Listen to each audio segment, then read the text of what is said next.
सूर्यकोटि समप्रभ निर्विघ्नं कुरु मे देवा सर्वकार्येषु सर्वदा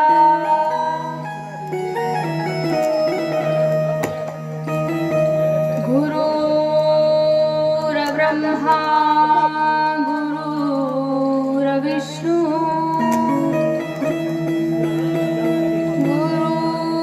गुरुर्देवो महेश्वरा गुरुर्साक्षात्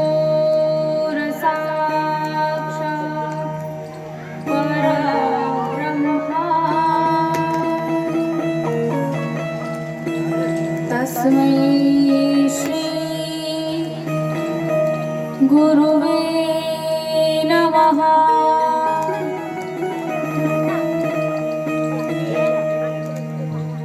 वंशी विभूषित करा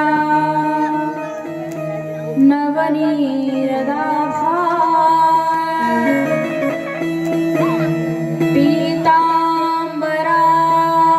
पीताम्बरादरुणबिम्ब फलाधरोष्ठा पूर्णेन्दु सुन्दरमुखादरविन्दनेत्रा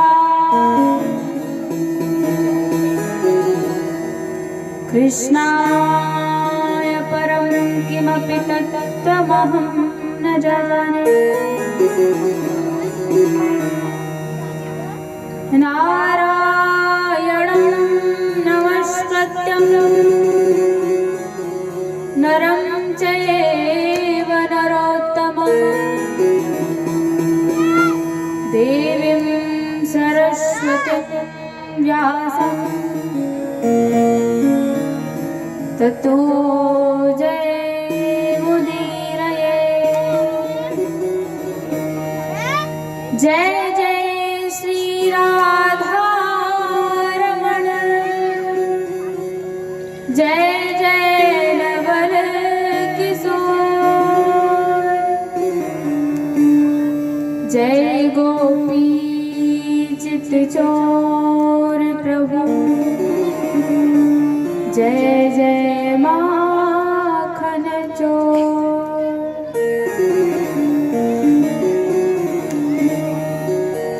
कि अपने अपने घरन की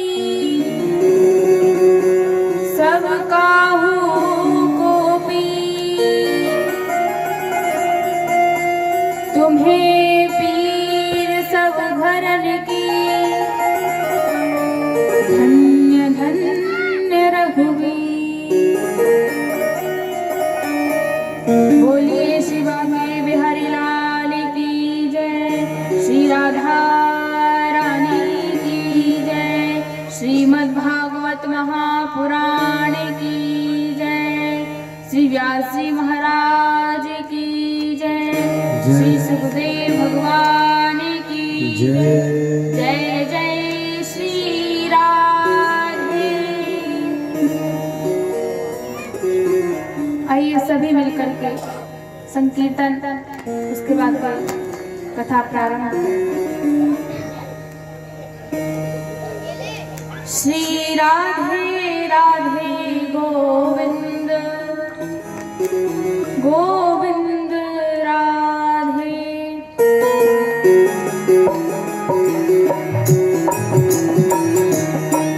श्री राधे राधे गोविंद गोविंद राधे। श्री राधे राधे गोविंद गोविंद राधे। श्री राधे राधे गोविंद गोविंद राधे।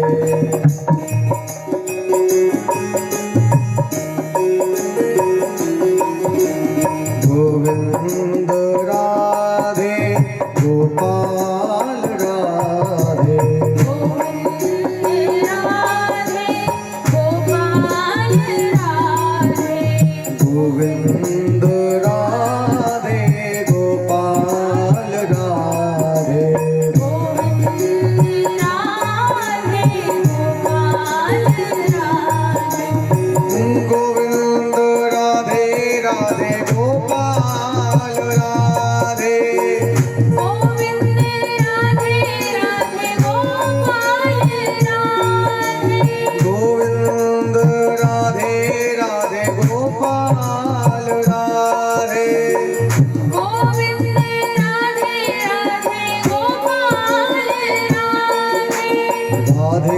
राधे गोविंद गोविंद राधे राधे राधे गोविंद गोविंद राधे जय राधे राधे गोविंद गोविंद राधे राधे राधे गोविंद गोविंद राधे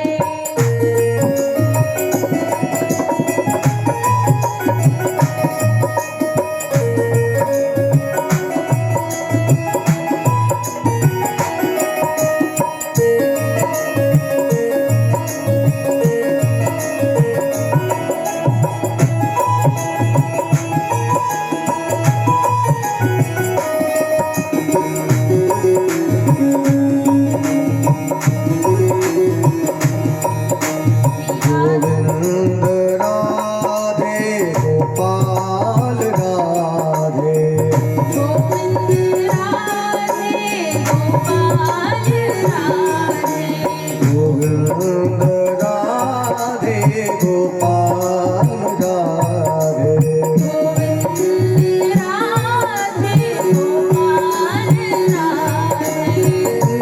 गोविंद राधे गोपाल राधे गोविंद राधे राधे गोपाल राधे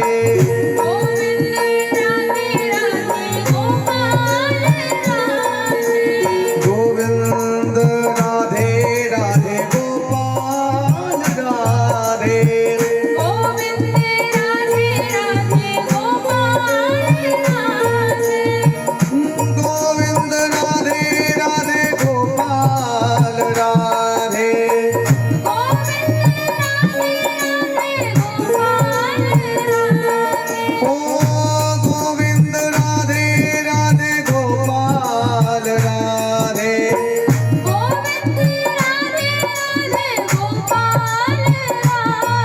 ओ गोविंद राधे गोपाल राधे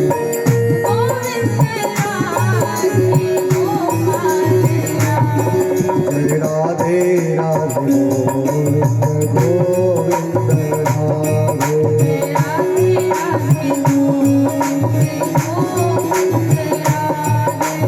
गोविंद राधे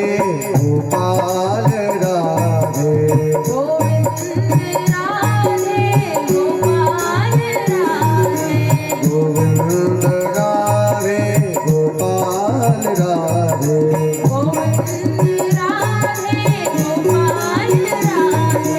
गोविंद राधे गोपाल राधे गोविंद राधे राधे गोपाल राधे हाँ गोविंद राधे राधे गोपाल राधे गोविंद राधे राधे गोपाल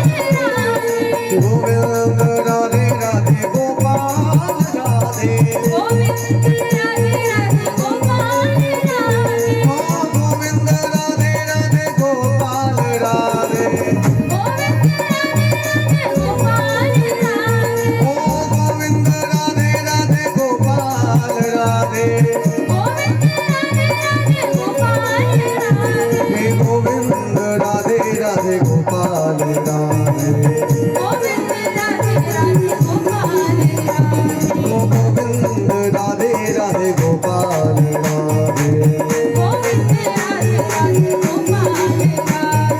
राधे राधे राधे राधे राधे राधे गोविंद गोविंद राधे राधे राधे गोविंद गोविंद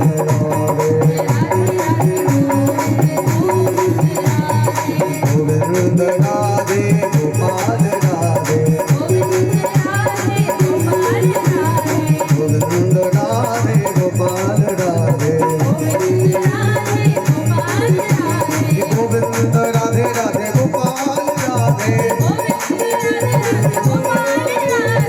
गोविंद राधे राधे गोपाल राधे गोविंद राधे राधे गोपाल राधे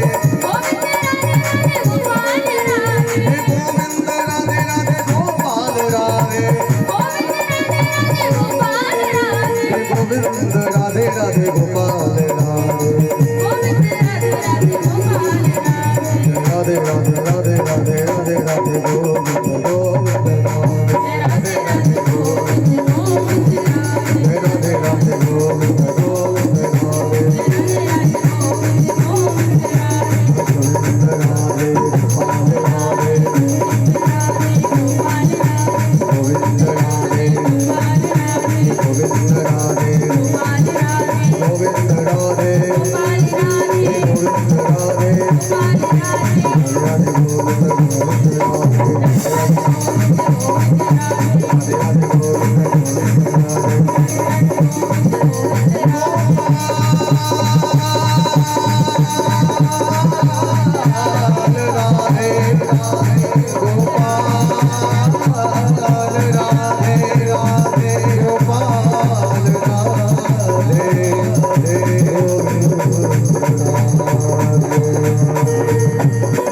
बोलिए शिवा के बिहारी लाल की जय।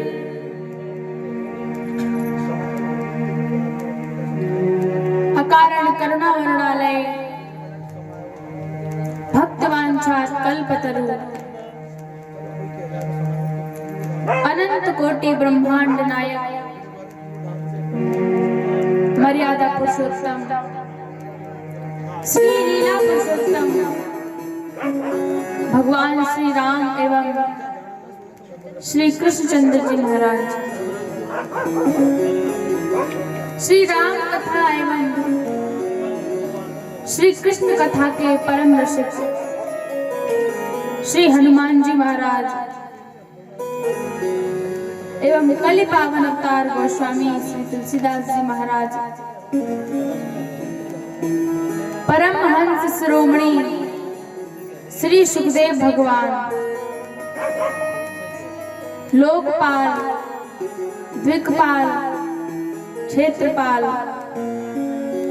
स्थानदेव ग्रामदेव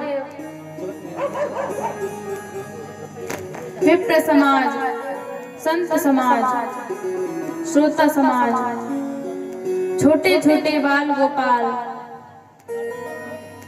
अनुसुईया के चरित्र को चरित्रार्थ करने वाली मातृ शक्ति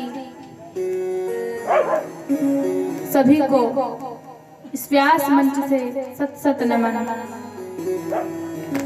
भगवान की असीम अनुकंपा से हनुमान जी महाराज की कृपा से संतों के आशीर्वाद से श्री सतगुरुदेव महाराज के दिव्य कृपा प्रसाद से और आप सभी लोगों के आग्रह एवं स्नेह से हम सभी लोग इस पावन भूमि में बैठकर श्रीमद् भागवत कथामृत का पान कर रहे हैं। प्रभु कृपा से आज इस कथा का पंचम दिवस प्रारंभ होने जा रहा है। हम सभी लोगों ने कल की कथा में भगवान श्री कृष्ण का जन्म किया था। आप सभी लोगों ने जन्म की कथा को श्रवण किया था और आज भगवान ने अवतार लेकर क्या क्या लीलाएं की वो सभी लीलाएं आज आपको बताई जाएंगी। भगवान ने मथुरा में जन्म लेकर रात ही रात गोकुल आ गए। सभी गोकुल वासियों को पता चला कि माता यशोदा ने एक पुत्र को जन्म दिया है। सभी उत्सव मनाने लगे, सभी प्रसन्न हैं। 5 दिन बीत गए। नंद बाबा को याद आया कि हमें तो कंस के यहाँ पर वार्षिक कर देने जाना है। तब नंद बाबा कुछ गोपों को अपने साथ लेकर के मथुरा में आए और वसुदेव जी से मिले। वसुदेव जी ने नंद बाबा से कहा कि हमने सुना है कि आपको बुढ़ापे में एक पुत्र हुआ है। उनको बधाई देने लगे। नंद बाबा उनके दुख में सम्मिलित हो रहे हैं और वसुदेव जी अपना दुख भूलकर नंद बाबा के सुख में सम्मिलित हो रहे हैं। इस प्रकार नंद बाबा और वसुदेव जी वार्तालाप कर रहे थे। तब वसुदेव जी ने कहा, अगर आपने कंस का वार्षिक कर दे लिया हो तो आप शीघ्र ही गोकुल चले जाओ। मेरा मन बहुत आशंकित हो रहा है। तब नंद बाबा मथुरा से गोकुल आने लगे। उधर कंस बहुत ही उदास है। तभी कंस की मुंह भोली बहन पूतना वहां पर आई। कंस को देखा, पूछा, भैया तुम इतने उदास क्यों हो? कंस ने सारी घटना बताई। तब पूतना ने कहा कि भैया तुम चिंता मत करो, मैं इस ब्रज के जितने भी 1 दिन से लेकर 10 दिन तक के जितने भी बालक हैं, मैं उन सबको मार दूंगी। कंस प्रसन्न हो गया। पूतना ने एक सुंदर स्त्री का वेश रखा और वह गोकुल की ओर आने लगी। और सबसे पहले वो नंद बाबा के महल में ही आई, क्योंकि यहाँ पर ही ज्यादा भीड़ थी। किसी भी ब्रजवासी ने उसे रोका नहीं, क्योंकि सभी समझ रहे थे कि ये साक्षात लक्ष्मी जी हमारे लाला को आशीर्वाद देने आई हैं। पूतना भगवान के पास गई। भगवान ने पूतना को देखते ही अपने नेत्र बंद कर लिए। भगवान ने पूतना को देख करके नेत्र बंद क्यों किए? संत कहते हैं कि पूतना अविद्या है और भगवान के नेत्र ज्ञान और वैराग्य हैं। भगवान ने विचार किया, अगर ज्ञान वैराग्य के सामने अविद्या टिक नहीं सकती है, इसलिए भगवान ने अपने नेत्र बंद कर लिए। पूतना अपने स्तनों में विष लगा करके आई और भगवान को पान कराने लगी। भगवान ने उसके विष के साथ उसके प्राण भी पीने लगे। पूतना चिल्लाने लगी।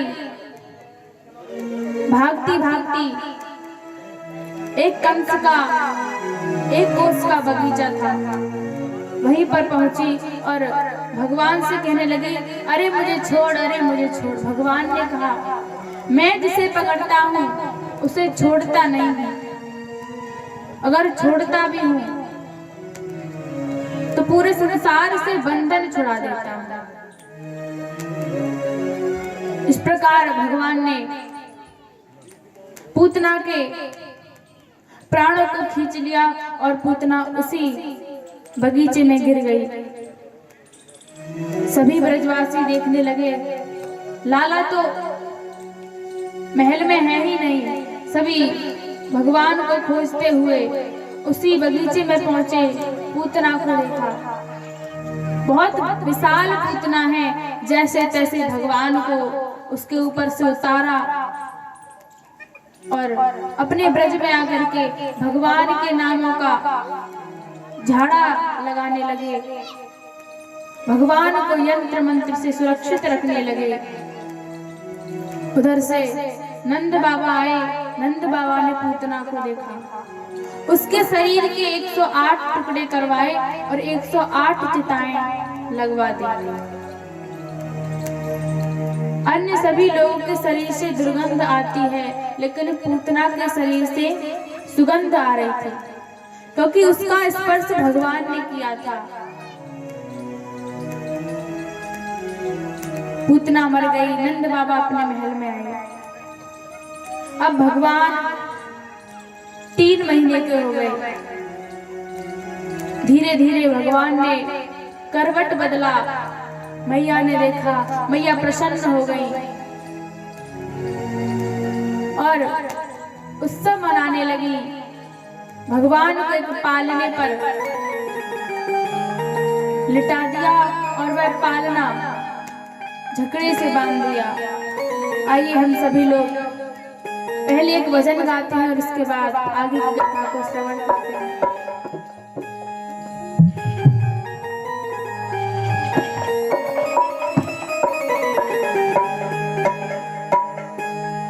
हो अपना चंदा सा मुखड़ा दिखाई जा रे, हो अपना चंदा सा मुखड़ा दिखाई जा रे, और मुकुट वाले घुंघराली लट वाले, और मुकुट वाले घुंघराली लट वाले, हो अपना चंदा सा मुखड़ा दिखाई जा रे, वो अपना चंदा सा मुखड़ा दिखाए जा, और मुकुट वाले और मुकुट वाले घुंघराली लट वाले, वो अपना चंदा सा मुखड़ा दिखाए जा, और मुकुट वाले घुंघराली लट वाले।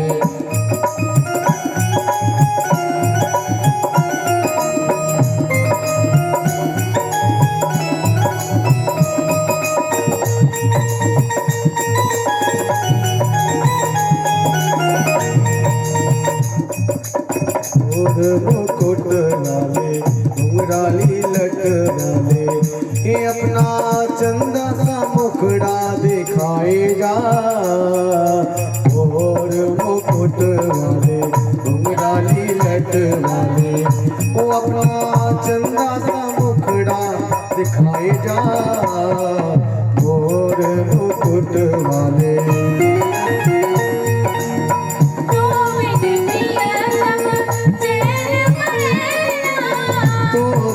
प्रियतम चैन परेना, तो बिन प्रियतम चैन परेना, तो बिन प्रियतम चैन परेना,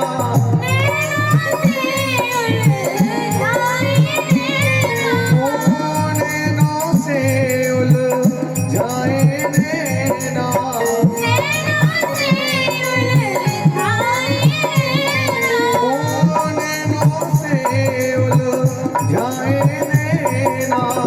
वो मेरी अखियन बीच समाए जा रे, वो मेरी अखियन बीच समाए जा, और मुकुट वाले घुंघराली लट वाले, और मुकुट वाले घुंघराली लट वाले, वो अपना चंदा सा मुखड़ा दिखाए जा रे, ये अपना चंदा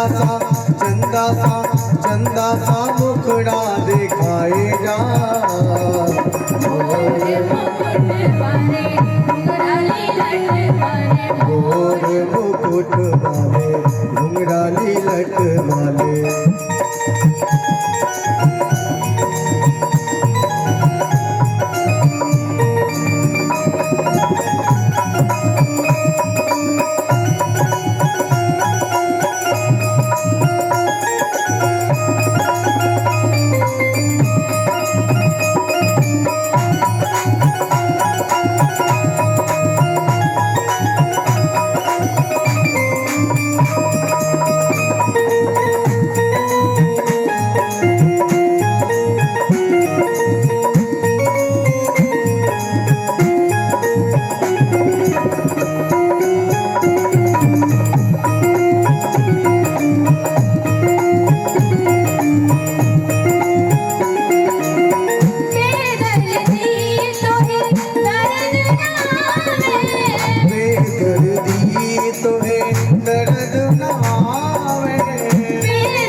की रीत दिखाए जा। और मुकुट वाले घुंघराली लट वाले, और मुकुट वाले घुंघराली लट वाले, वो अपना चंदा सा मुखड़ा दिखाए जा रे। वो अपना चंदा सा मुखड़ा दिखाए जा। और मुकुट वाले घुंघराली लट वाले, और मुकुट वाले घुंघराली लट वाले,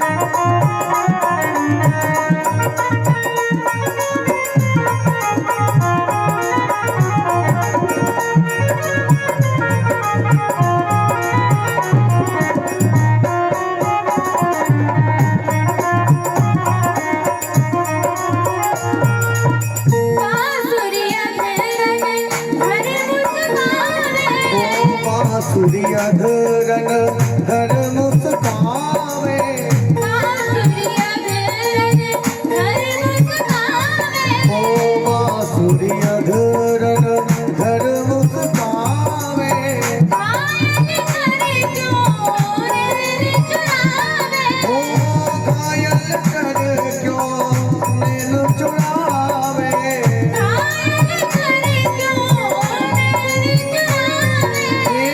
घायल करे क्यों नैन चुरावे, चुरावे, लगा प्रीत का रोग मिटाए हे जा रे।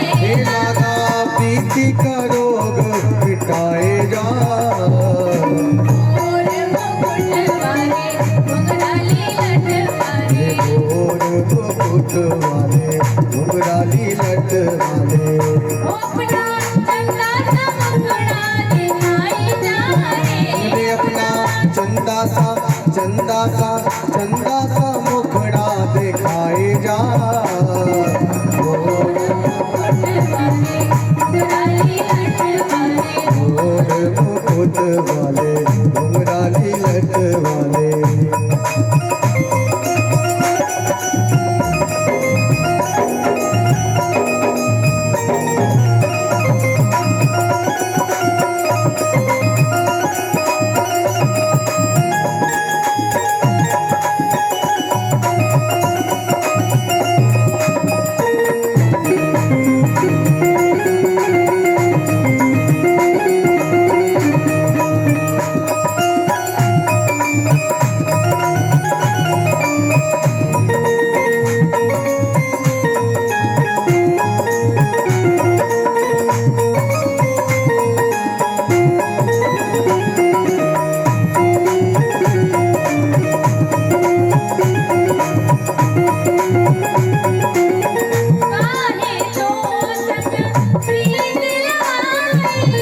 काहे तो संग प्रीत लगाई, काहे तो संग प्रीत लगाई, ओ काहे तो संग प्रीत लगाई, निष्ठुर निकला तू हर जाई,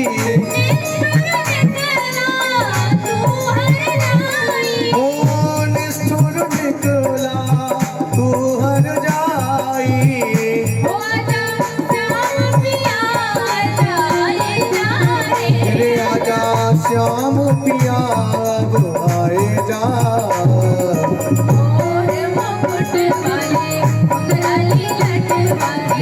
और मुकुट वाले घुंघराली लट वाले, हो अपना चंदा सा मुखड़ा दिखाए जा रे, चंदा सा मुखड़ा दिखाए जा रे, और मुकुट वाले घुंघराली लट वाले, और मुकुट वाले घुंघराली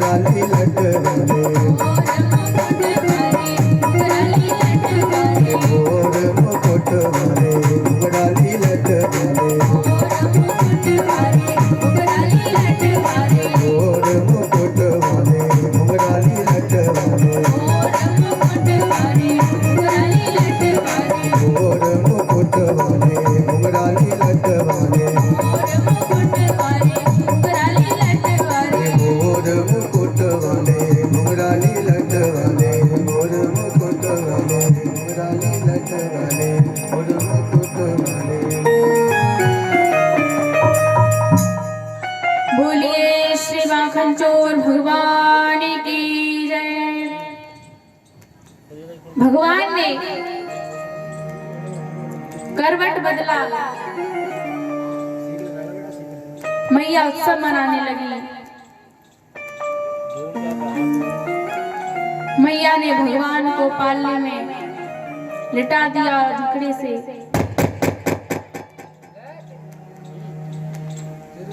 बांध दिया। उसी समय सकट पर आकर एक सक्टासुर नाम का दैत्य बैठ गया और वह भगवान को वहां से गिराना चाहता था, लेकिन भगवान उसके मनोभाव समझ गए और एक सकट में अपना पैर मारा और सकट पलट गया। सक्टासुर उसके नीचे ही दबकर मर गया। सभी ने आवाज सुनी, सभी ब्रजवासी भगवान के पास आए, भगवान को उठाया। वहां पर कुछ बच्चे खेल रहे थे, उनसे पूछा कि ये सब कैसे हुआ। उन बच्चों ने जो देखा वही ब्रजवासियों को बता दिया। बच्चे कभी झूठ नहीं बोलते, अगर उनसे बुलवाया भी जाए तब भी सच ही बोल देते हैं। एक बार एक सेठ जी से एक व्यक्ति ने पैसे लिए। जब सेठ जी उस व्यक्ति से पैसे मांगते तो कभी कहता 2 दिन में, कभी 4 दिन में दे दूंगा। इस प्रकार दिन महीनों में बदल गए, लेकिन उस व्यक्ति ने सेठ जी के पैसे वापस नहीं किए। एक बार सेठ जी उसके घर पर ही पहुंचे। बाहर एक छोटा सा बच्चा खेल रहा था। सेठ जी ने कहा, ये किसका घर है? उस बच्चे ने कहा, ये मेरा ही घर है। बच्चे से पूछा, तुम्हारे पिताजी अभी घर पर हैं? उस बच्चे ने कहा है। तो उस सेठ जी ने कहा कि अपने पिताजी से जाकर कहो कि आपसे मिलने सेठ जी आए हैं। वह बच्चा गया, अपने पिताजी से कहने लगा कि पिताजी आपसे मिलने के लिए सेठ जी आए हैं। पिताजी समझ गए कि ये अपने पैसे लेने आए हैं। पिताजी ने कहा कि कह देना पिताजी घर पर नहीं है। वह बच्चा गया, सेठ जी से कहा कि पिताजी ने कहा है पिताजी घर पर नहीं है। तब वह सेठ जी उस बच्चे की बात सुनकर सीधे घर में अंदर आए और उससे अपना पैसा लिया और वहां से चले गए। कहने का तात्पर्य, बच्चे कभी झूठ नहीं बोलते। इन बच्चों ने भी जो देखा वह बता दिया। धीरे धीरे भगवान 1 वर्ष के हो गए। भगवान ब्रज में कई बार लीलाएं कर रहे हैं, सभी को आनंदित कर रहे हैं। एक बार मैया यशोदा भगवान को लेकर के बैठी हुई थी, गोद में भगवान थे। अचानक मैया को लगा कि उनके लाला में वजन बढ़ गया। कोई भी माँ हो, उसको अपने संतान में कभी वजन नहीं लगता, लेकिन आज मैया यशोदा को ऐसा लग रहा है कि उनकी गोद में किसी ने चट्टान रख दी हो।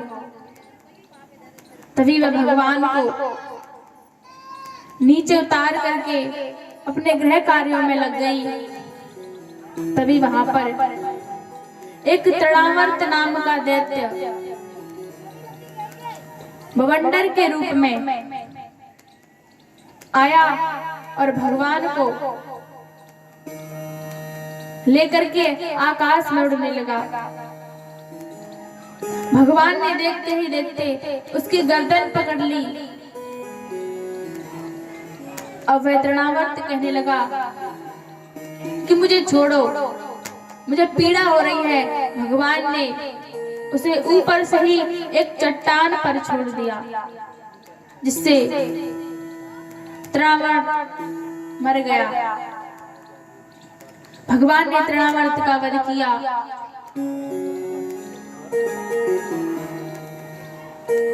मैया यशोदा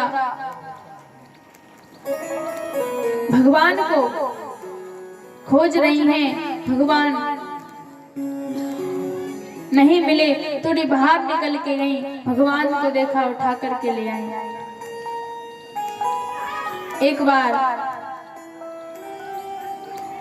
वसुदेव जी की प्रेरणा से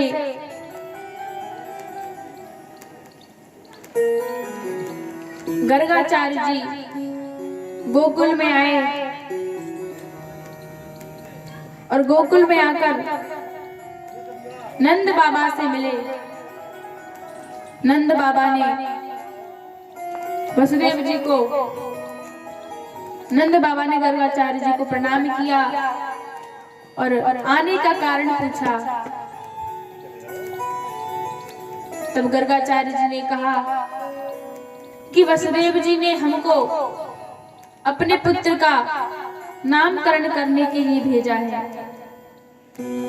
नंद बाबा ने कहा, जब आप वसुदेव जी की प्रेरणा से उनके पुत्र का नामकरण करने आ ही गए हो, तो हमारे पुत्र का भी नामकरण करते जाइए।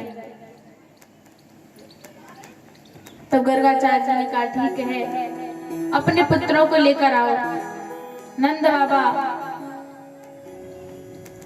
अपने महल में गए और रोहिणी जी से और यशोदा मैया से कहा कि गर्गाचार्य जी आए हैं, वो हमारे पुत्रों का नामकरण करेंगे। आप उन्हें लेकर के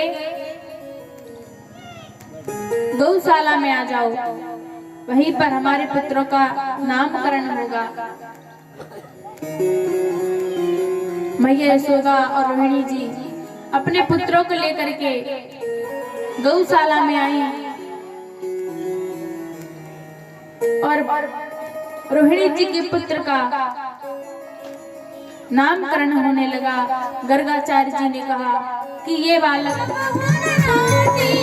दूध दही को कबहू न नाटी, क्यों लाला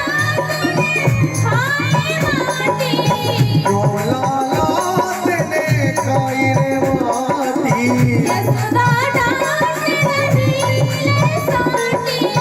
यशोदा समझावे ले साथी,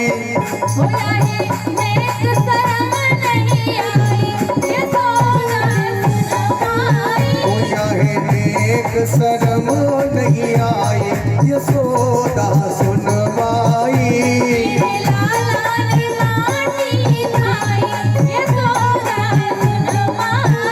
तेरे लाला ने माटी खाई, यशोदा सुन माई।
सब विश्वास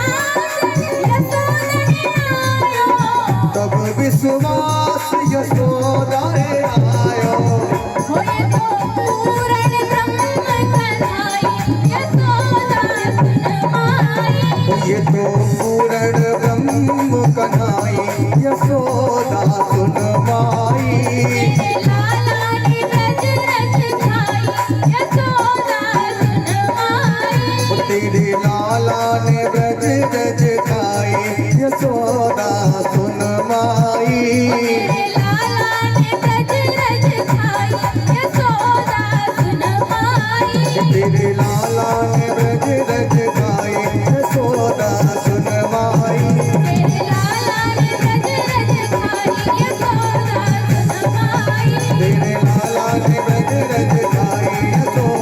सुन माई। तेरे लाला ने ब्रज रज खाई यशोदा सुन माई। तेरे लाला ने ब्रज रच खाई यशोदा सुन माई। यशोदा सुन माई। यशोदा सुन माई। यशोदा सुन माई। यशोदा सुन माई। यशोदा सुन माई। तेरे लाला ने ब्रज रज खाई यशोदा सुन माई। तेरे लाला ने ब्रज रज खाई।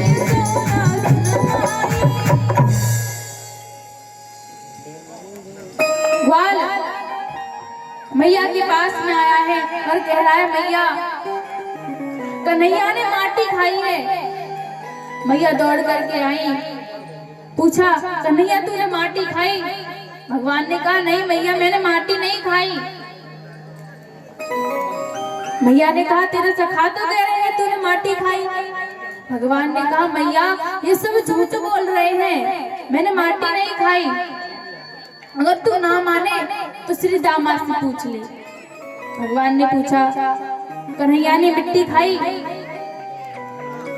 श्री दामा ने कहा हाँ मैया मैंने तो इससे बहुत मना किया लेकिन ये माना ही नहीं।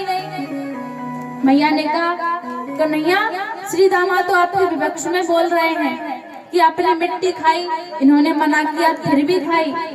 भगवान ने कहा मैया ये इसलिए झूठ बोल रहे हैं कि मैंने आज इनको माखन नहीं दिया, और नहीं माने तो मनसुखा से पूछ ले। मैया ने पूछा कन्हैया ने मिट्टी खाई? मनसुखा ने कहा हाँ मैया खाई, हम सब ने इसे रोकने का प्रयास किया लेकिन ये नहीं माना। भगवान ने कहा मैया ये भी झूठ बोल रहा है, मैंने आज से अपने साथ नहीं खिलाया तो ये उसका बदला ले रहा है। मैया ने अच्छा एक तू ही सत्य बोल रहा है, सब झूठ बोल रहे हैं। मैया ने भगवान ने कहा मैया अब तू अंतिम बार दाऊ दादा से पूछ के देख, वो तुझे बताएंगे कि सत्य क्या है। मैया ने दाऊ दादा से पूछा कन्हैया ने मिट्टी खाई?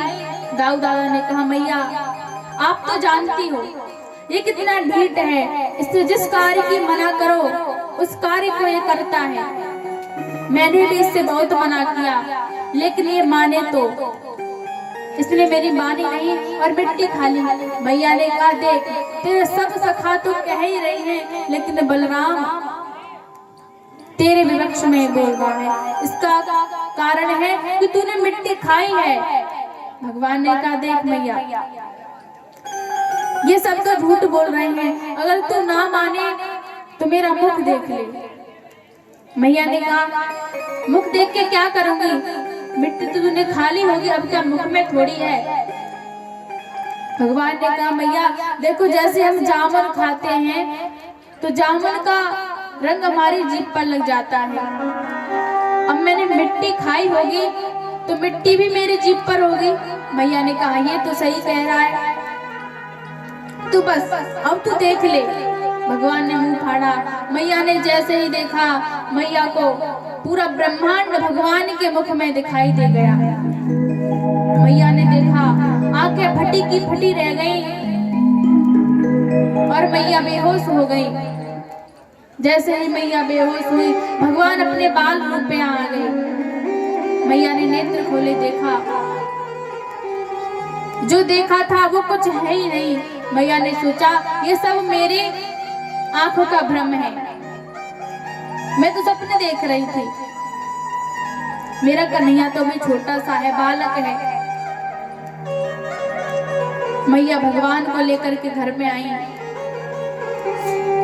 और एक दिन मैया ने भगवान को स्नान कराकर सुंदर वस्त्र आभूषण पहना करके पालने में सुला दिया और स्वयं गोपियों के साथ में कार्य करने के लिए लग गई। मैया कार्य कर रही हैं और फिर उसके बाद में दधी मथने लगी। भगवान ने मथानी की आवाज सुनी, मैया के पास में आए और कहा, मैया मुझे बहुत तेज भूख लगी है, मुझे माखन दो।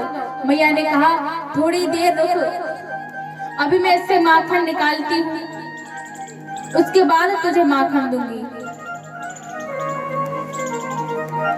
भगवान ने कहा, मैया मुझे बहुत तेज भूख लगी है, मुझे थोड़ी सी देर भी प्रतीक्षा नहीं की जाएगी, तू बस मुझे माखन दे दे। मैया ने कहा, अगर तुझे बहुत तेज भूख लगी है तो कल का रखा हुआ माखन है, तू उसे ही खा ले। भगवान ने कहा, नहीं, मुझे तो अभी का माखन चाहिए। मैया ने कहा, अभी का चाहिए तो थोड़ी प्रतीक्षा करनी होगी, तो ऐसा कर, तू दूध पी ले। मैया भगवान को दूध पिलाने लगी। भगवान ने पूछा, मैया ये बता, तुझे दूध प्यारा है या पूत प्यारा है? मैया ने कहा, दूध तो प्यारा होगा, मुझे तो अपना पूत प्यारा है। भगवान ने कहा, अच्छा ठीक है। उसी समय एक गोपी आई और मैया से कहने लगी, मैया तुम यहाँ पर बातों में लगी हुई हो और उधर चूल्हे पर रखा हुआ पंचगंधा गाय का दूध नीचे गिर रहा है। मैया ने भगवान को नीचे उतारा और दौड़ते हुए उस दूध को बचाने के लिए चले गए। भगवान विचार करने लगे, मैया तो मुझसे झूठ बोल रही थी कि वो पूत को प्यार करती है, लेकिन ये तो पूत को छोड़ करके दूध बचाने के लिए चली गई। मैया तो मिथ्या भाषण कर रही थी। लेकिन यहाँ पर संत कहते हैं कि मैया झूठ नहीं बोल रही थी, मैया दूध को बचाने के लिए इसलिए गई थी क्योंकि वह उनके पूत का ही दूध था। जब दूध ही गिर जाता तो उनका पूत कैसे दूध पीता, इसलिए मैया पूत के लिए ही दूध बचाने गई थी। मैया को पूत ही प्यारा है। ब्रज में कहते हैं कि अगर दूध गिरे तो पूत मरे, जब दूध गिरता है तो पूत की आयु कम होती है। ब्रज में सास बहू के हर कार्य को क्षमा कर देगी, लेकिन अगर बहू पर दूध गिर गया तो अगर गाय का बहू पर दूध गिर गया तो वह सास बहू को नहीं छोड़ती है, क्योंकि उस दूध के साथ साथ उसके पुत्र की आयु कम होती है। इसलिए मैया भगवान के लिए दूध बचाने के लिए चली गई। भगवान क्रोधित हो गए कि मैया तो मिथ्या भाषण कर रही थी, वो मुझसे प्रेम ही नहीं करती है। भगवान क्रोधित हुए, सभी मटकियां फोड़ दी। मैया दूध बचा करके आई, देखा उधर तो दूध गिर ही गया, लेकिन इस कक्ष में दूसरा क्षीर सागर बह रहा है। देखा, क्रोधित हो गई, छड़ी ली और भगवान के पीछे दौड़ने लगी। भगवान आगे आगे हैं, मैया पीछे पीछे दौड़ती हुई जा रही है। जब बहुत देर तक मैया दौड़ती रही, भगवान ने देखा अब मेरी मैया थक गई है। भगवान स्वयं पकड़ाई आ गए। मैया ने पकड़ लिया, कहने लगी, चल अब तुझे मैं बांधूंगी, अब तेरा यही दंड है। मैया ने भगवान को पकड़ा, उखल के पास में लेकर के गई रस्सी ली और भगवान को बांधने लगी। रस्सी बांधते समय एक आश्चर्य हुआ कि रस्सी 2 अंगुल छोटी पड़ गई। मैया ने और रस्सी ली, उसे बांधा, वो भी 2 अंगुल छोटी पड़ गई। मैया ने फिर से रस्सी ली, उसे भी उसी में जोड़ा, तो वो भी 2 अंगुल छोटी पड़ गई। तो यहाँ पर रस्सी 2 अंगुल छोटी ही क्यों पड़ी? संत कहते हैं कि बंधन वहां पर होता है जहां पर रजोगुण और तमोगुण होता है। भगवान में सत्य गुण है, ना रजोगुण है और ना ही तमोगुण है। इस बात को दर्शाने के लिए रस्सी 2 अंगुल छोटी पड़ी। दूसरा कारण है कि बंधन वहां होता है जहां नाम और रूप होता है। भगवान तो ना नाम के अनुरूप अधीन है और ना ही रूप के। भगवान अनेकों लीलाएं करते हैं और हर लीला में भगवान का अलग रूप होता है और उस लीला के अनुसार ही भगवान का अलग नाम रखा जाता है। इसलिए न भगवान रूप के अधीन है और ना ही नाम के। इस बात को दर्शाने के लिए रस्सी 2 अंगुल छोटी पड़ी। और तीसरा कारण है कि अभी 2 वृक्षों का उद्धार करना है, इसलिए रस्सी 2 अंगुल छोटी पड़ी। मैया भगवान को बांध करके वहां से चली गई। गोपियां भगवान को खोलने के लिए आई। मैया ने कहा, तुम्हें तुम्हारे बच्चों की कसम, तुम मेरे पुत्र को मत खोलना। गोपियां नहीं मानी, उनके पतियों की सौगंध खिलाई, गोपियां फिर भी नहीं मानी। तब मैया ने कहा कि तुम्हें मेरे कन्हैया की सौगंध कि तुम कन्हैया को खोलो। अब गोपियां भगवान से कहने लगी, कन्हैया अब हम कुछ नहीं कर सकते। तुम्हारी मैया ने हमारे पुत्रों की सौगंध खिलाई, हम नहीं माने। पतियों की खिलाई तो नहीं माने, अब तो तुम्हारी खिला चुकी हैं, अब तो हम कुछ नहीं कर सकते। मेरे मन को भाई है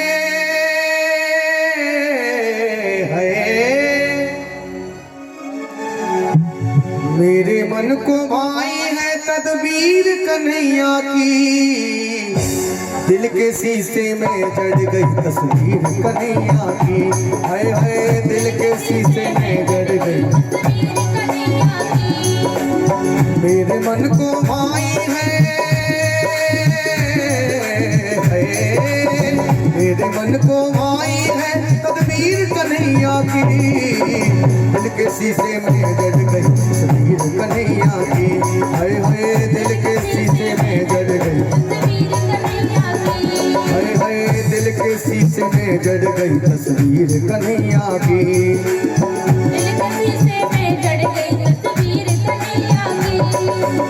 वो मेरा दिलवर है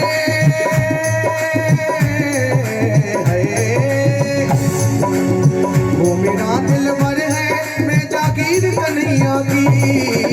दिल के शीशे में जड़ गई तस्वीर कन्हैया की। हाय हाय दिल के शीशे में जड़ गई तस्वीर कन्हैया की।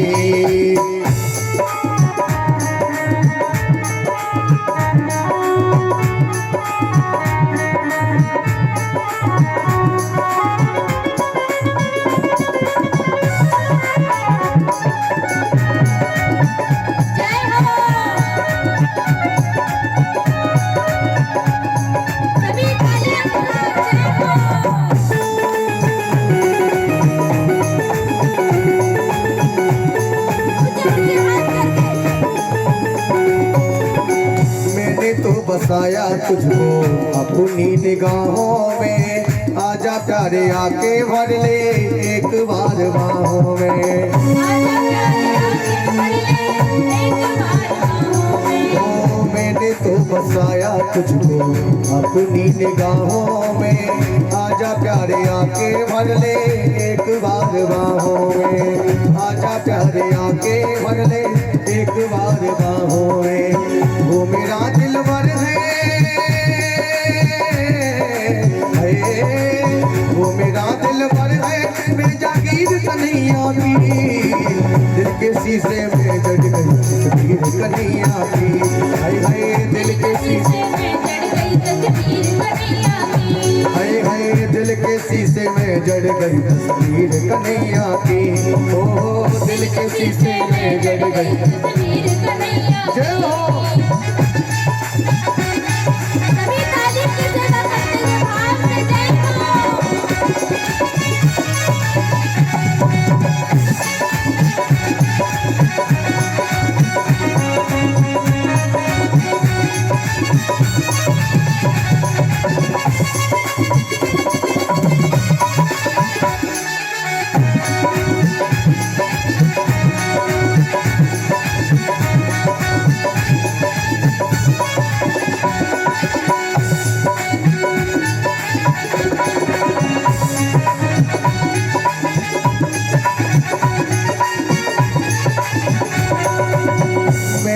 दीवानी तेरी तू ही बस प्राण मेरा, कोरा है कागज दिल ये लिख लिया नाम तेरा।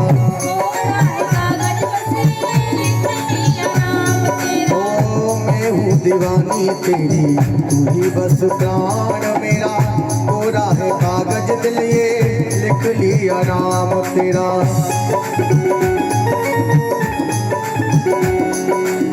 खींच ली है दिल पे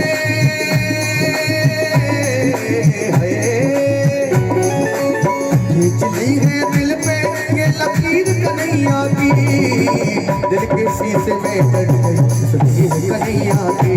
हाय हाय दिल के शीशे में जड़ गई तस्वीर कन्हैया की। मेरे मन को भाई है तदबीर कन्हैया की,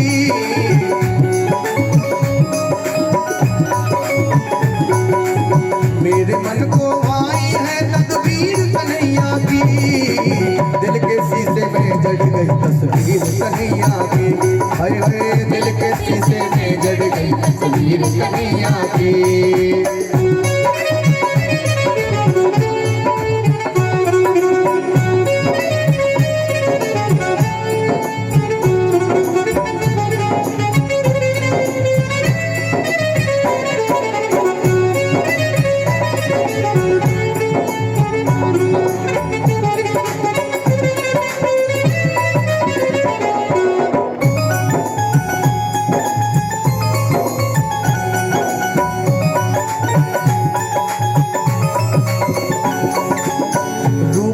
भंवर में प्यारे ऐसा उलझाया तूने, कौन कहाँ से आई सब कुछ भुलाया तूने।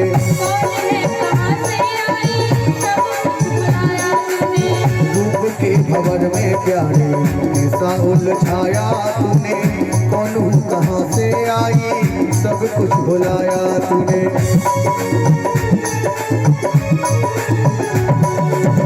हंसनी रमा के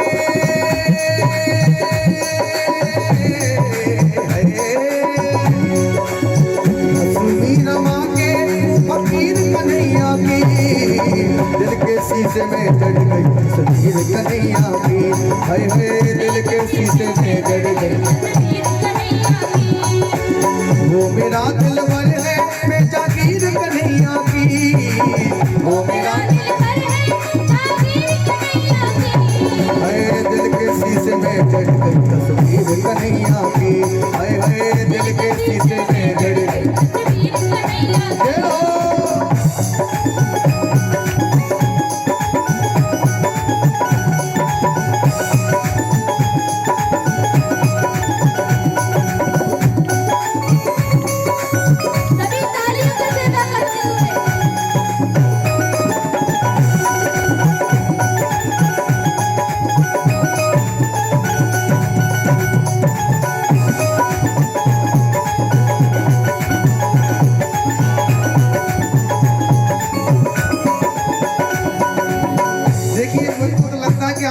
ठंड भी नहीं जितना तुम सुकड़ के बैठे हो।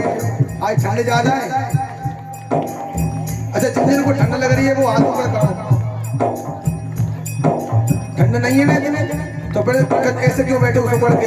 अरे भगवान की मस्ती में आनंद लीजिए। तो जिनको दो हाथ दिए राधा रानी दोनों हाथ उठाए, जिनको दिए, जिनको हाथ ना दिए वो पाँव उठाओ, और पाँव ना दिए तो खुद उठ जाओ, और जो कछू ना दिए तो फिर मजबूरी है राधा रानी की, ठीक है ना।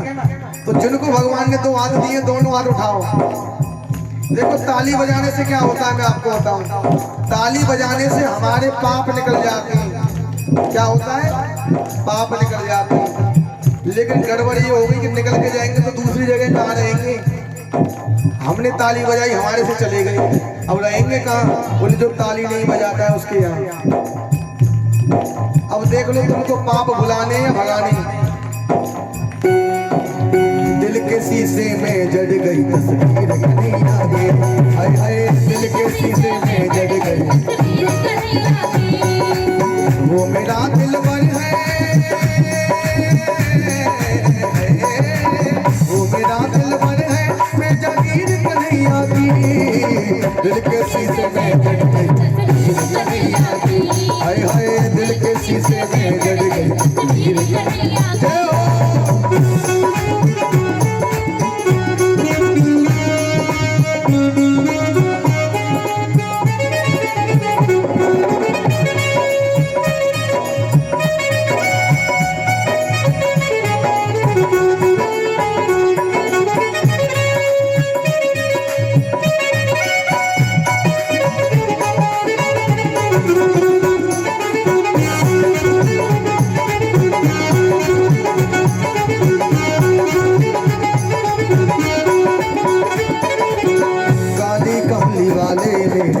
दिल की पुकार सुन ले, चरणों की दासी हूँ मैं, एक बार बाँह पकड़ ले। काली कमली वाले मेरे दिल की पुकार सुन ले, चरणों की दासी हूँ मैं, एक बार बाँह पकड़ ले।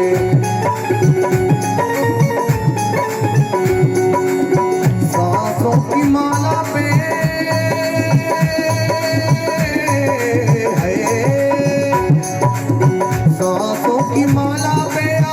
कन्हैया की, दिल के शीशे में जड़ गई तस्वीर कन्हैया की, हाय हाय दिल के शीशे में जड़ गई।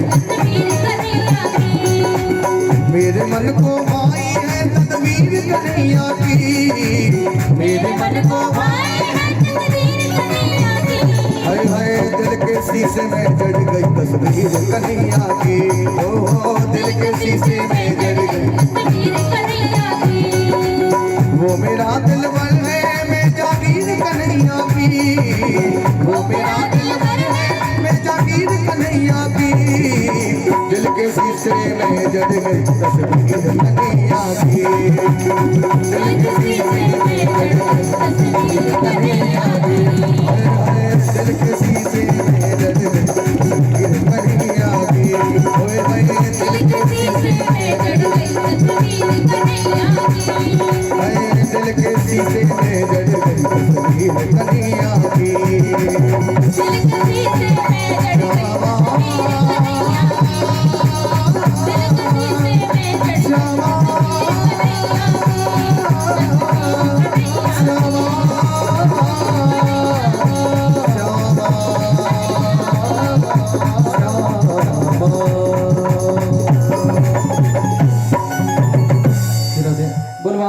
लाल की, राधा रानी की, कृष्णाय वासुदेवाय हरे परमात्मने, प्रणतः क्लेशनाशाय गोविंदाय नमो नमः। और इसी के चलते श्रीमद् भागवत महापुराण में कुछ दानदाताओं ने दान दिया है। उनके नाम है बंदी यादव जी जो कि बरामई से, इन्होंने इस कथा में 500 रुपये का दान दिया है।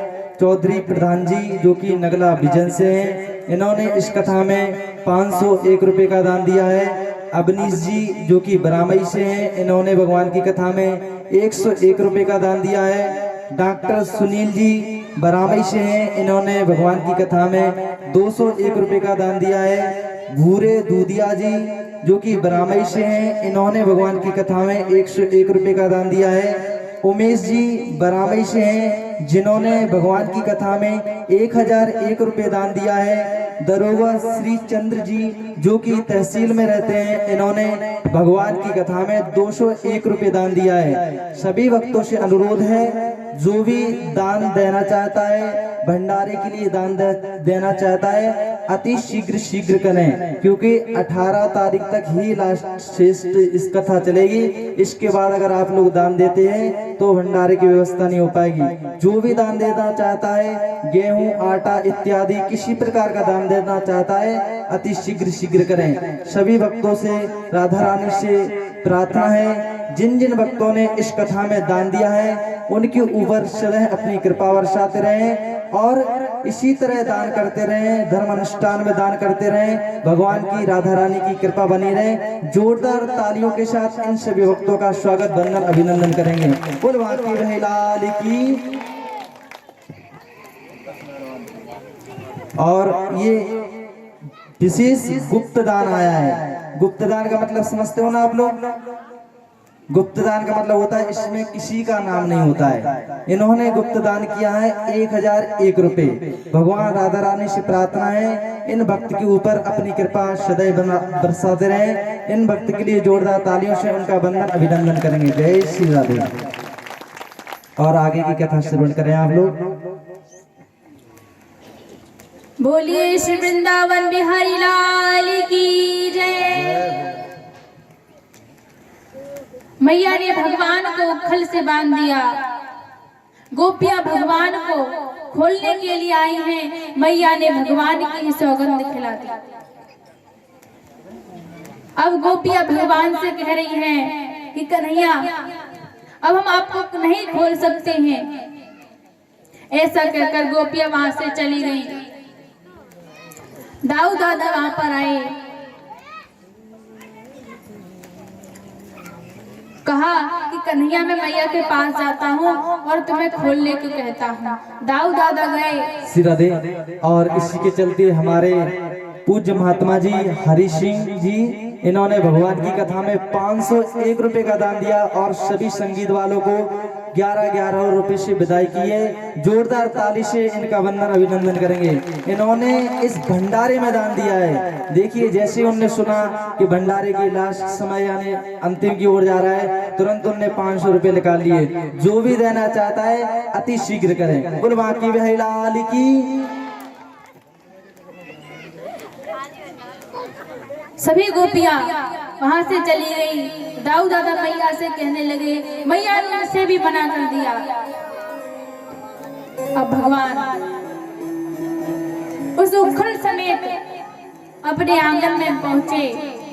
अमलार्जुन के 2 वृक्ष थे, उसके बीच से स्वयं तो निकल गए लेकिन उखल फंस गया। भगवान खींचने लगे। भगवान ने जैसे ही जोर से उखल खींचा, दोनों वृक्ष टूट गए और उन वृक्षों के बीच से 2 दिव्य पुरुष निकलकर प्रकट हुए और वो भगवान की स्तुति करने लगे। भगवान ने कहा, तुम कौन हो? तब वो कहा कि हम कुबेर के पुत्र नल और कुबर हैं, नल और मणिग्रीव हैं। परीक्षित जी ने कहा, ये वृक्ष कैसे बने? सुखदेव जी ने कहा कि ये कुबेर के पुत्र थे, धनाध्यक्ष कुबेर के। अभिमान भी बड़ा हुआ था। एक बार अप्सराओं के साथ कैलाश के निकट एक नदी में विहार कर रहे थे, तभी नारद जी वहां पर आए। इन दोनों को देखा, सभी निर्वस्त्र थे। लज्जावश वेश्याओं ने तो, उन अप्सराओं ने तो वस्त्र पहन लिए, लेकिन ये दोनों इसी प्रकार खड़े रहे, जिससे नारद जी ने इनको श्राप दे दिया कि तुम वृक्ष बन जाओ। और वही नलकुबर और मणिग्रीव मैया यशोदा और नंद बाबा के महल में आए हैं। नलकुबर और मणिग्रीव ने कहा कि प्रभु क्या हम आपको खोल दें?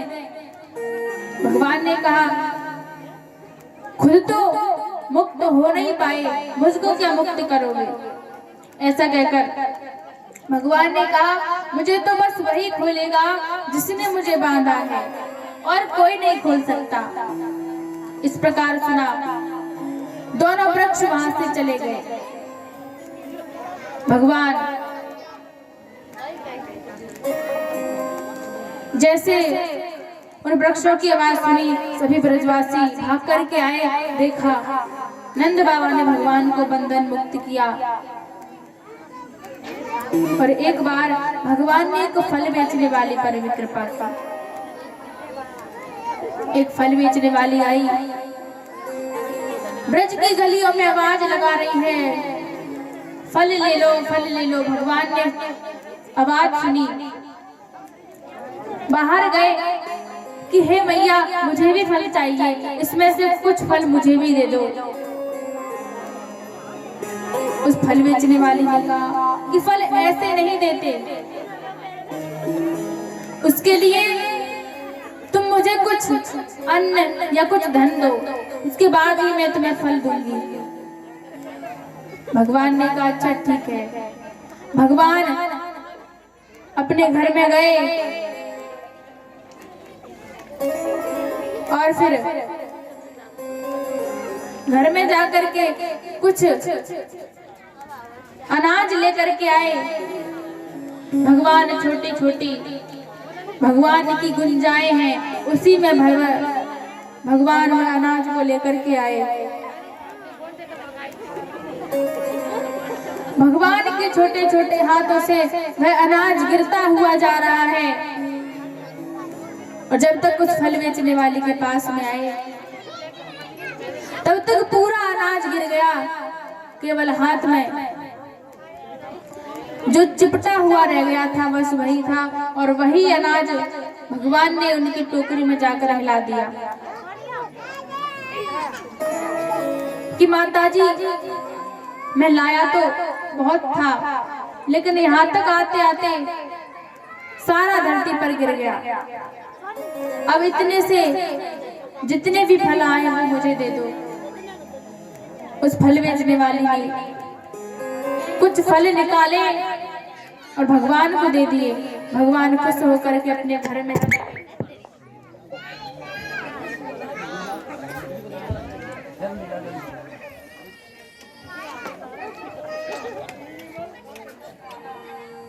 इसलिए इसका नाम राम होगा। इसमें बल की अधिकता ज्यादा होगी, इसलिए इससे कुछ लोग बलराम भी कहेंगे। नंद बाबा ने कहा अब आप हमारे पुत्र का भी नामकरण कीजिए। गर्गाचार्य जी ने कहा कि आपके पुत्र के नाम के अनुसार, काम के अनुसार नाम रखे जाएंगे। इनकी लीलाओं के अनुसार अनेकों नाम होंगे। इनके नाम अनेक अनूपा। इनकी लीलाओं के अनुसार इनके नाम अनेक हो जाएंगे। जितनी लीलाएं होंगी उतने ही नाम रख जाएंगे। इस प्रकार गर्गाचार्य जी नामकरण करके वहां से चले गए। धीरे धीरे भगवान घुटनों के बल चलने लगे।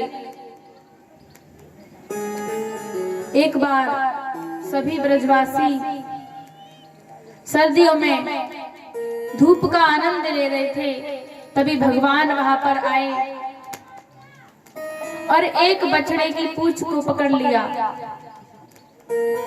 जैसे ही भगवान ने बछड़े की पूंछ को पकड़ा, बछड़ा भागने लगा।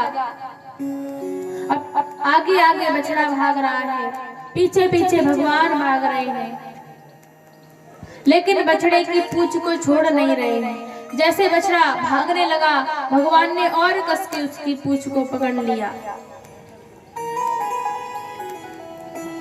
भगवान पीछे पीछे घसीटते हुए जा रहे हैं। ब्रजवासियों ने देखा, जैसे तैसे भगवान को छुड़ाया और माँ यशोदा के पास लेकर आए। माता यशोदा ने भगवान को स्नान कराया, सुंदर वस्त्र आभूषण पहनाए और पालने में सुला दिया। भगवान सोने का नाटक करने लगे। जैसे ही मैया गृह कार्यों में लगी, तभी भगवान ने उठ करके एक नाली में पहुंचे और कीचड़ से खेलने लगे। मैया ने देखा, भगवान को उठाया, फिर से स्नान कराया और फिर से पालने में सुला दिया। कुछ देर बाद भगवान फिर से कीचड़ में खेलने लगे। मैया बार बार नहलाती हैं, भगवान बार बार कीचड़ में चले जाते हैं। मैया को क्रोध आया। मैया ने कहा, अरे ओ सूकर, तू क्या पिछले जन्म में सूकर था जो कि कीचड़ से खेल रहा है। भगवान बिना मैया की बात सुने हुए दाऊ दादा के पास गए और कहने लगे, दाऊ दादा, मैया ने तो मुझे पहचान लिया।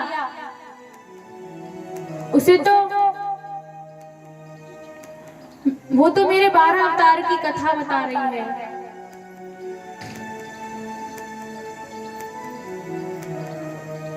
तब बलराम जी ने कहा, पहले पूरा वृत्तांत तो सुनाओ। तब भगवान ने सारी घटना बताई। तो बलराम जी ने कहा कि कीचड़ में खेलना तो सूकर का ही काम होता है। मैया तेरे अवतार को नहीं पहचानी, तुझे नहीं पहचानी, बल्कि तेरा कृत्य देखकर कह रही थी। भगवान ने कहा, अच्छा तो कोई बात नहीं। भगवान वहां से चले गए, बाल लीलाएं कर रहे हैं। एक बार भगवान ने सोचा, मैंने ब्रज में अवतार लिया था इसलिए कि मैं ब्रज में चोरी करूंगा, लेकिन अभी तक तो मैंने अपना कार्य प्रारंभ भी नहीं किया। अब तो मुझे अपना कार्य प्रारंभ कर देना चाहिए। भगवान अब कहने लगे कि चोरी तो सबसे पहले अपने घर करनी चाहिए। अगर अपने घर पकड़ा गया तो मैं कच्चा चोर हूँ, हर जगह पकड़ जाऊंगा। अगर अपने घर नहीं पकड़ पाया तो मुझे कोई नहीं पकड़ पाएगा। कि पहले चोरू आप घर, फिर पर घर चोरू जाए, पकड़ न पावे मैया यदि तू पक्का चोर कहाए। पहले अपने घर चोरी करूंगा, उसके बाद किसी और के घर चोरी करने जाऊंगा। अगर अपने घर मैया ने पकड़ लिया तो कच्चा चोर हूँ। अगर मैया ने नहीं पकड़ पाया तो फिर पक्का चोर हूँ, फिर मुझे कोई नहीं पकड़ पाएगा। अब भगवान चोरी करने का अवसर खोजने लगे। एक बार मैया जल भरने के लिए गई। भगवान को रसोई का दरवाजा खुला मिला। भगवान उस रसोई में गए। वहां पर एक खंबे में भगवान को अपना ही प्रतिबिंब दिखाई दिया। भगवान ने देखा, अरे यहाँ तो मुझसे पहले एक भी चोर बैठा है। भगवान ने पूछा, तुम्हारा नाम क्या है? वह भगवान की तरफ देख रहा है। भगवान ने कहा, तुम भी चोरी करने आए हो और मैं भी चोरी करने आया हूँ। ऐसा करना, न तुम मैया को बताना और न मैं मैया को बताऊंगा। फिर भी वह प्रतिबिंब कुछ नहीं कह रहा है। भगवान ने कहा, अच्छा चलो तुम यहाँ पर ही बैठे रहो और मैं माखन चुरा करके लाता हूँ। फिर भी प्रतिबिंब कुछ नहीं बोला। भगवान ने कहा, अच्छा ठीक है, ज्यादा तुम ले लेना और मैं थोड़ा सा ले लूंगा। फिर भी वह प्रतिबिंब कुछ नहीं बोला। तभी वहां पर यशोदा मैया आई और भगवान को आवाज लगाने लगी। आवाज को सुनकर भगवान रसोई से बाहर दौड़कर आए और कहने लगे, मैया देख, रसोई में एक चोर बैठा है और बहुत ही ढीठ है, वह माखन चुराने आया है। मैं सच कह रहा हूँ भैया, मेरे मन में तनिक भी माखन की लालसा नहीं है। ये तो इतना ढीठ है कि मैं इसे मारता हूँ तो ये भी मुझे थप्पड़ दिखाता है, मैं इसे आंख दिखाता हूँ तो ये भी मुझे आंख दिखाता है, लेकिन जाता नहीं है। मैया भगवान की बात को सुनकर हंसने लगी। भगवान ने कहा, हाँ हाँ मैया, मैं सच ही बोल रहा हूँ, मेरे मन में तनिक भी माखन की लालसा नहीं है। आप ही तो कहती हो कि ये सब मेरा है, फिर मैं चोरी क्यों करूंगा? ये सब तो मेरा है। मैया ने भगवान को हृदय से लगा लिया। भगवान विचार करने लगे कि यहाँ तो काम बन नहीं रहा। अब भगवान द्वारा से अवसर खोजने लगे। फिर अवसर मिला, भगवान रसोई में गए, माखन की मटकी को गिराया और माखन खाने लगे। उसी समय मैया आई। मैया ने देखा भगवान मटकी को लेकर बाहर आए। मैया ने कहा, ये सब क्या है? भगवान ने कहा, मैया देख, ये सब तेरी वजह से हो रहा है। ये तूने मुझे पद्मराग मणि के कंगन पहना रखे हैं, ये सूर्य के तेज से इतने गर्म हो गए कि मेरे हाथों को जलाने लगे। मैंने सोचा माखन ठंडा होता है। मैं दौड़ता हुआ रसोई घर में आया। यहाँ पर मैंने माखन लिया और अपने कंगन पर लगा लिया। मैया देख, ये कितना चमत्कारी है, इसने तो मेरे कंगन को ठंडा कर दिया।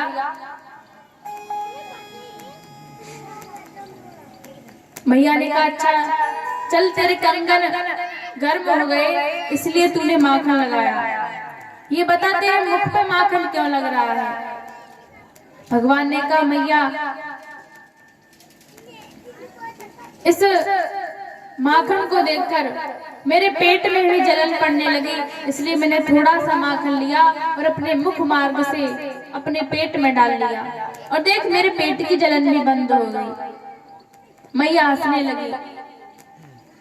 भगवान कह रहे हैं, बार बार पकड़ा जाता हूँ, चलो एक और बार कोशिश करके देखता हूँ। भगवान फिर से अवसर खोजने लगे।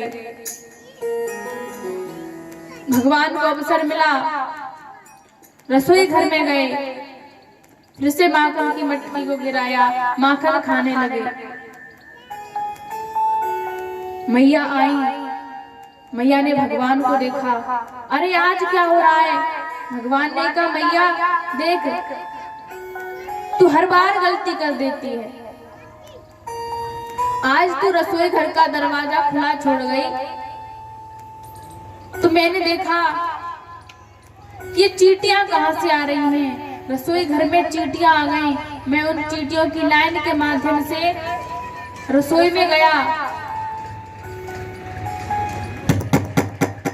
चींटियों को देखा, वह चींटी मटकी में जा रही थी। मैंने मटकी को उतारा और चींटियों को बीन रहा था। मैंने माखन नहीं चुराया। पर मैया ने कहा, अच्छा जो तूने चींटियां बीनी वो कहाँ है?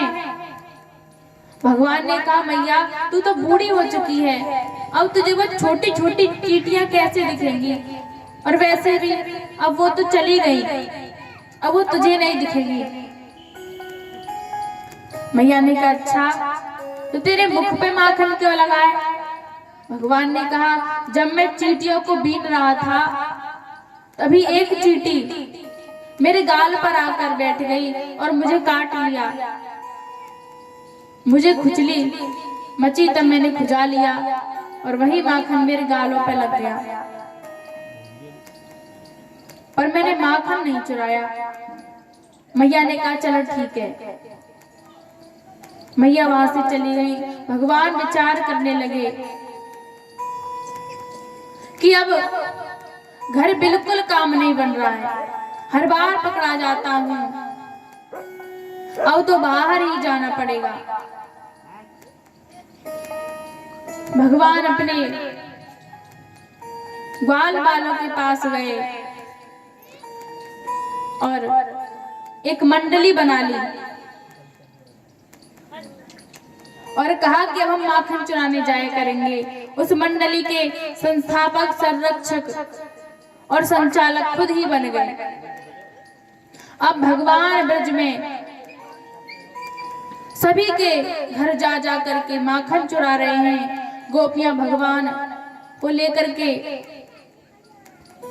मैया के पास, गोपियां भगवान की उल्हाना लेकर के आती हैं कि मैया, आपका लाला हमारे घर में जाकर के माखन चुराता है, हमारी मटकियां फोड़ देता है। मैया ने कहा, मैं ऐसे तुम्हारी बात कैसे मान लूं? क्या पता तुम सभी झूठ बोल रही हो। अगर पकड़ कर लाओ तो मैं मानूं कि हाँ, मेरा लाला माखन चुराता है।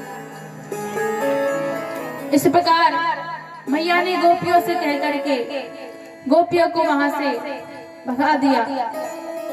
आइए सभी लोग मिलकर के एक भजन गाते हैं, उसके बाद आगे की मनमोहक कथा को श्रवण करेंगे।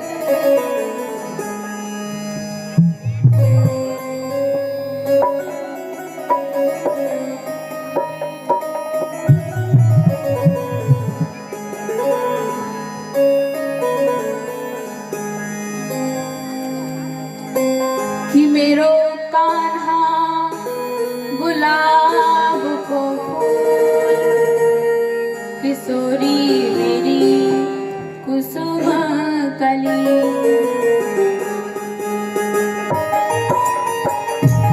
मेरो कान्हा गुलाब को फूल, किशोरी मंगल वस्तु सवेले लीनी, मेरी गा रही गीत चली।